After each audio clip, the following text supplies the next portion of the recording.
Hello दोस्तों, स्वागत है आप सभी का इलेक्ट्रॉनिक स्टडी यूट्यूब चैनल पर। नमस्कार। आज के अपने इस वीडियो में हम बात करने वाले हैं आपके समास के अगले पार्ट को लेकर के। तो आप लोगों को अच्छी तरीके से पता होगा कि इसका जो पहला भाग है उसके बारे में ऑलरेडी हम बात कर चुके हैं। ठीक है, आपका जो अव्ययीभाव समास था, तत्पुरुष समास को भी हम समझ चुके हैं। आज उसके भागों के बारे में, कितने पार्ट्स हैं तत्पुरुष समास के, उसके बारे में पूरी तरीके से हम बात करने वाले हैं। यहाँ पर वीडियो शुरू करने से पहले आप लोगों को मैं बता दूँ, अगर आप पूरी तरीके से सीटेट यूपीटेट की कोचिंग कर रहे हैं तो इंडिया का जो लार्जेस्ट लर्निंग प्लेटफॉर्म है, ऑनलाइन लर्निंग प्लेटफॉर्म अनअकैडमी, आप ज्वाइन कर सकते हैं। वहाँ पर आपको ये बेनिफिट्स देखने को मिल जाएंगे। इतनी सारी आप देख पा रहे होंगे पेपर 1 पेपर 2 के लिए जो आपका सीटेट है, खासकर इस समय उसकी प्रिपरेशन चल रही है। तो प्लस वाली चीज़ों को आप ज्वाइन करके वहाँ पे, जी हाँ, जो प्लस सेक्शन है वहाँ पर जा करके गेट सब्सक्रिप्शन आपको ऑप्शन मिलेगा। वहाँ से जा करके आप डिटेल देख सकते हैं। आप अगर मेरा कोड स्टडी स्टफ्स ऑनलाइन, ध्यान दीजिएगा, स्टडी, वैसे डिस्क्रिप्शन में आपको लिखा हुआ मिल जाएगा स्टफ्स ऑनलाइन। अगर आप ये मेरा कोड यूज़ करते हैं तो 10% आपको एक्स्ट्रा डिस्काउंट भी मिल जाएगा। बाकी इसमें महीने के हिसाब से आपकी सारी चीज़ें दी हुई हैं। ये मंथली है आपका और छमाही है, अब यहाँ पर देख पा रहे होंगे, और साल भर का। आपके काफ़ी सारे एडवर्टीजमेंट्स भी यहाँ पर नहीं होते हैं आपके पूरी तरीके से। ठीक है, डाउट क्लियरिंग सेशंस आपके देखने को मिलते हैं। आपको जितने भी क्लासेस होती हैं सबके PDF टॉप एजुकेटर्स आपको पढ़ा रहे होते हैं। ये क्लास मिस होती है तो फिर से आप उसको देख सकते हो। सारी चीज़ें यहाँ पर हैं। क्विजेज़, वीकली क्विजेज़ होती हैं, मेगा क्विजेज़ होती हैं, सारी चीज़ें आप यहाँ से आकर के देख सकते हो। तो एक बार आप जा करके सब्सक्रिप्शन प्लस वाले सेक्शन में जा करके आप देख सकते हो। एक महीने की फ़ीस केवल 900 रुपये है, क्योंकि 1000 पर जब आप 10% वाला मेरा रेफरल कोड लगाओगे आप जो है, तो आपको वो जो है 900 रुपये में हो जाएगा। तो बाकी आप चीज़ देख सकते हैं कि क्या कुछ है इसमें। New courses published every month और annually access to structured courses of all topics, सारा कुछ। और सबसे बड़ी चीज़ हिंदी इंग्लिश, जिसमें भी आप पढ़ना चाहें यहाँ पर आपको दोनों भाषाओं में जो है जो मटेरियल है वो देखने को मिल जाएगा। तो एक बार आप कोशिश ज़रूर करें जा करके अनअकैडमी लर्निंग एप्लीकेशन को अपने गूगल प्ले स्टोर से आप डाउनलोड करके एक बार वहाँ पर प्लस वाले सेक्शन में जा करके ज़रूर देखें, औरों को भी बताएं इसके बारे में। चलिए, बाकी जानकारी के लिए मैंने डिस्क्रिप्शन में सब कुछ दे रखा है, लिख रखा है, आप वहाँ से जा करके चेक कर सकते हो। सीधे लिंक है, वहाँ पर आप पहुँच जाओगे फिर। ठीक है, चलिए, यहाँ पर आपका लिखा हुआ है भाई तत्पुरुष समास के बारे में हम बात कर रहे थे। तो इसमें लिखा है, चूँकि आपका जो पहला पद था पूर्व पद प्रधान था, जब आप बात कर रहे थे जो है अव्ययीभाव समास को लेकर के, अव्यय भी देखने को मिलता था।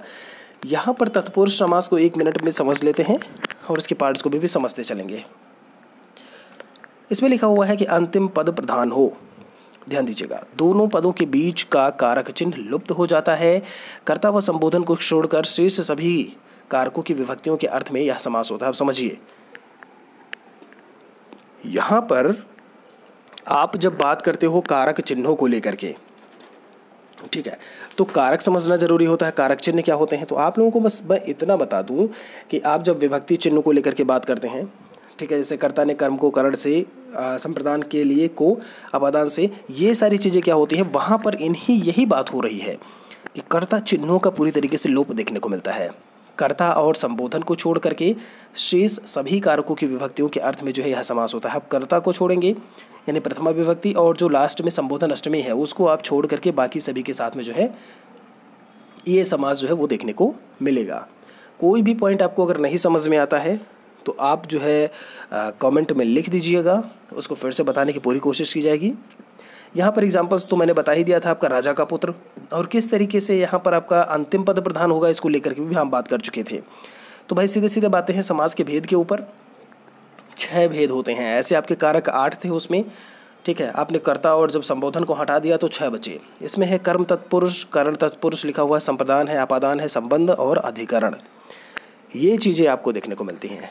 अब इसमें हम चलिए बात कर लेते हैं सबसे पहले कर्म तत्पुरुष समास के बारे में। देखिए, इसमें लिखा है, इसमें कर्म कारक द्वितीय विभक्ति को का लोप हो जाता है। भाई यहाँ पर द्वितीय विभक्ति में जब आप बात करते हो, जिसको आप एक तरीके से प्रसारक या चिन्ह करके आप बोलते हो, तो जब उसकी बात करोगे तो इसमें क्या है, को का लोप हो जाता है। मतलब इसमें कर्म कारक है, द्वितीय विभक्ति है। द्वितीय विभक्ति है तो कर्ता ने कर्म को, कर्ता तो हट ही गया आपका जो है, तो कर्ता ने कर्म को, कर्म बचा आपका, और कर्म जो है वो रिप्रेजेंट करता है को। ठीक है, कर्ता ने ऐसे ही लिखते हो ना, कर्ता ने ये डैश करके कर्म को, ये को हो गया। ठीक है, करण से, तो यहाँ पर को जो है उस चिन्ह का लोप हो जाता है। देखते हैं, समस्त पद मैं बता चुका हूँ क्या होते हैं, आपका समास विग्रह क्या होता है। तो मैंने बोला समस्त पद में या सामासिक शब्द भी आप इसको बोलते हो। मैंने कहा गगनचुंबी, देखिएगा क्या लिखा हुआ है, गगनचुंबी। तो गगनचुंबी मतलब गगन को चूमने वाला।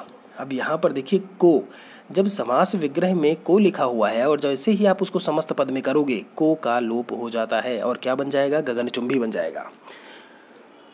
अगला है आपका कथाकार, कथा को कहने वाला। अब यहाँ पर क्या था, कथा को कहने वाला।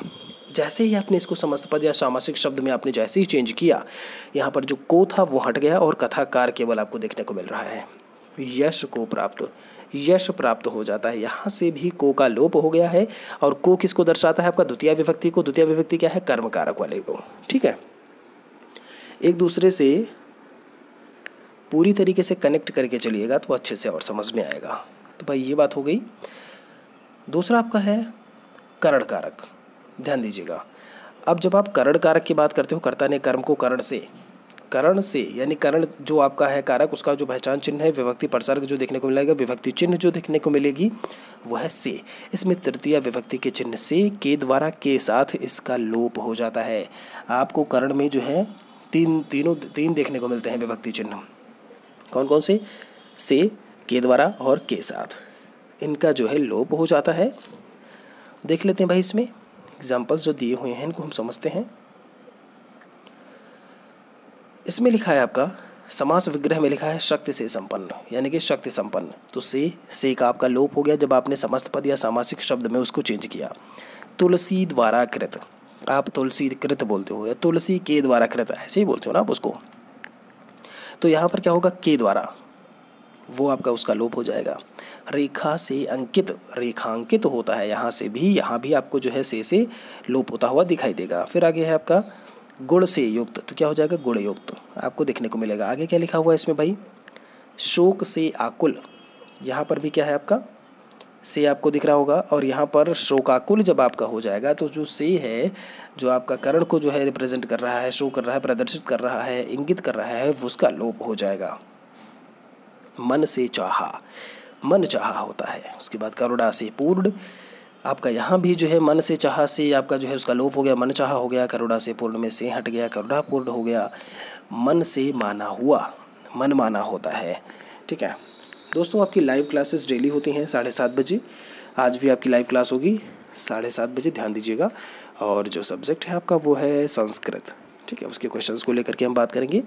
उपस्थिति अपनी दर्ज जरूर करवाइएगा। मन से माना हुआ शोक से आकुर, शोकातुर करके होता है। यहाँ भी से का लोप हो गया है। रस से भरा, तो रस भरा कह देते हो, क्या कह देते हो आप उसको, रस भरा। अकाल से पीड़ित, अकाल पीड़ित होता है। यहाँ पर आपका आचार से कुशल, आचार्य कुशल करके बोलते हो। अब देख रहे होंगे यहाँ पर के द्वारा से है, जो चीज़ें हैं उनका लोप हो रहा है और आपको समस्त पद जो है वो देखने को मिल रहा है। चौथा दोस्तों है इसमें, तीसरा है आपका संप्रदान तत्पुरुष समास। इसके बारे में बात कर लेते हैं, ध्यान दीजिएगा। इसमें लिखा है कि संप्रदान कारक चतुर्थी विभक्ति के चिन्ह को के लिए का लोप हो जाता है। संप्रदान को के लिए, मैंने कहा था ना, कर्ता ने अरुकर्म को करण रीति से जान, संप्रदान को के लिए अपादान से मान, ये मैंने लाइनें बताई थी आपको जो है। तो यहाँ पर विशेष ध्यान रखिएगा जो है कि संप्रदान कारक चतुर्थी विभक्ति के चिन्ह को और के लिए का लोप इसमें आपको जो है वो देखने को मिलता है। ठीक है, अब यहाँ पर आपका समस्त पद लिखा हुआ है, समास विग्रह लिखा हुआ है। इसको पढ़ लेते हैं। समस्त पद में जैसे थोड़ा सा जूम कर देते हैं जिससे दिखे ठीक से, बिल्कुल। अब यहाँ पर देखिए, मैंने बोला को के लिए ना, तो यहाँ पर है सत्य के लिए आग्रह, सत्याग्रह होता है। क्या होता है, सत्याग्रह। यहाँ पर जब आप समास विग्रह में के लिए था, जब आप समस्त पद में लिखेंगे या समासिक शब्द में उसको बदलोगे तो वो सत्याग्रह हो जाएगा और के लिए का विलोप हो जाएगा। मार्ग के लिए व्यय, वो मार्ग व्यय होता है। अगला है आपका देश के लिए भक्ति, तो उसको आप देशभक्ति बोलते हो। यहाँ पर भी जो है आप भक्ति किसके लिए करते हो, देश के लिए भक्ति। देश की भक्ति एक सही तरीके से नहीं हुआ जो है, आप जब उसको जो है विस्तारित रूप में देखोगे तो देश के लिए भक्ति आप कर रहे होते हो। तो देश भक्ति हो जाएगा, के लिए लोप हो जाएगा। स्नान के लिए घर, स्नानघर होता है। अब ऐसे आपसे सीधे सीधे पूछ लेगा कि देशभक्ति में, सत्याग्रह में, मार्गवे में, स्नानघर में समास बताइए, तो आप तत्पुरुष समास अगर ऑप्शन में है केवल तो ठीक है। लेकिन अगर कहीं उसके अंदर में दे दिया कि संप्रदान है, कि अपादान है, कि करण है, कर्म है, क्या है, फिर थोड़ी सी आपको जो है चीज़ें बहुत अच्छे से देखनी होंगी उसके लिए, ठीक है। और उसके लिए क्या करना होगा, आपको एक एक चीज़ें बहुत ध्यान से लिखनी होंगी। आपके वन लाइनर मैं बहुत जल्दी ही तैयार कर रहा हूँ, ठीक है। वो आपको बहुत जल्दी ही अवेलेबिलिटी उसकी हो जाएगी, ठीक है। बहुत ही कम मिनिमम अमाउंट मैंने रखा है उसमें कि आपको वो पे करना होगा एक तरीके से। और वो चीज़ें व्हाट्सएप पे आपकी मैं सारी चीज़ें मैं इंडिविजुअली सबको भेज दिया करूँगा। उसके बाद व्हाट्सएप पे आप मुझसे कांटेक्ट भी कर सकते हैं सीधे, किसी भी समस्या समाधान के लिए आप सीधे फ़ोन कॉल पे, ठीक है। तो वो जल्दी ही मैं उसके बारे में आप लोगों को अपडेट कर दूँगा, जो भी होगा व्हाट्सएप नंबर और बाकी चीज़ें। ग्रह खर्च लिखा हुआ है, ग्रह के लिए खर्च होता है, गुरु के लिए दक्षिणा, गुरु दक्षिणा होता है। हवन सामग्री, हवन के लिए सामग्री, सब में के लिए था और यहाँ पर जो है समस्त पद में सबका लोप हो गया है। दोस्तों इस प्रकार से यहाँ तक आपने पूरी तरीके से समझा होगा कि भाई संप्रदान तत्पुरुष समास होता क्या है। आगे इसमें चीज़ें दी हुई हैं कि भाई कारक क्या होता है, कारक चिन्ह क्या होते हैं, इसके बारे में, और बाकी जो आपके इसमें और समास बचे हैं तत्पुरुष समास के भेद में दो, उनके बारे में हम नेक्स्ट वीडियो में पूरी तरीके से बात करेंगे। इतने तक में अगर आपको कोई भी समस्या सवाल है तो आप कमेंट में पूछ सकते हैं। वीडियो अच्छा लगा हो तो लाइक ज़रूर कर दीजिएगा, शेयर भी कर देंगे तो बाकी लोगों की भी हेल्प हो जाएगी, वो भी आकर के पढ़ लेंगे। मिलते हैं अगले वीडियो में नए टॉपिक के साथ में। शुक्रिया तब तक के लिए।